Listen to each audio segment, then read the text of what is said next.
એક કાગડો ડાળી પર બેસીને રડ્યા કરે. કોઈએ પૂછ્યું, કાગડાભાઈ કેમ રડ્યા કરો છો?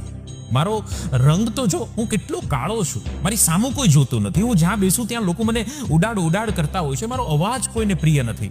આ હંસની જિંદગી તો જો કેટલું સફેદ છે અને કેટલું સુંદર એનું જીવન છે. પેલા વ્યક્તિએ કીધું, કંઈ માનો છો? એના કરતા હંસને જ જઈને પૂછી લો.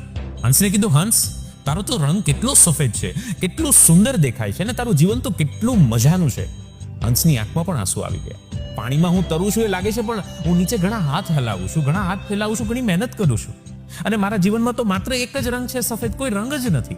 આ મોરને જો, કેટલો સુંદર અવાજ છે, કેટલો સુંદર એનો કલર છે, બધું જ ભગવાને એને આપી દીધું છે. બંને ગયા મોરની પાસે. કાગડો અને હંસ મોરને પૂછે, મોર તમારું તો જીવન કેટલું સુંદર છે, કેટલા સુંદર કલર ઈશ્વરે તમને આપ્યા છે, તમને તો રાષ્ટ્રીય પક્ષી બનાવી દીધું, તમારી કળા, તમારો અવાજ, લોકો તમારી રાહ જોતા હોય છે.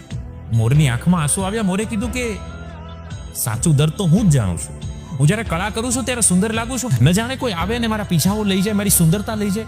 અને ત્યારે ત્રણેયને સમજાઈ ગયું કે કોઈના જીવનમાં બધી જ મજા હોય એવું હોતું નથી અને કોઈના જીવનમાં કશું જ લેવાનું ન હોય એવું પણ હોતું જ નથી. માત્ર આપણે સામેવાળાના સુખથી માની લઈએ અને દુઃખી થયા કરીએ તો આ દુઃખનો તો કોઈ અંત જ નથી. તમારું શું કહેવું છે આ વાત વિશે? ચોક્કસ કોમેન્ટ કરજો અને હા, વિચાર જરૂર કરજો.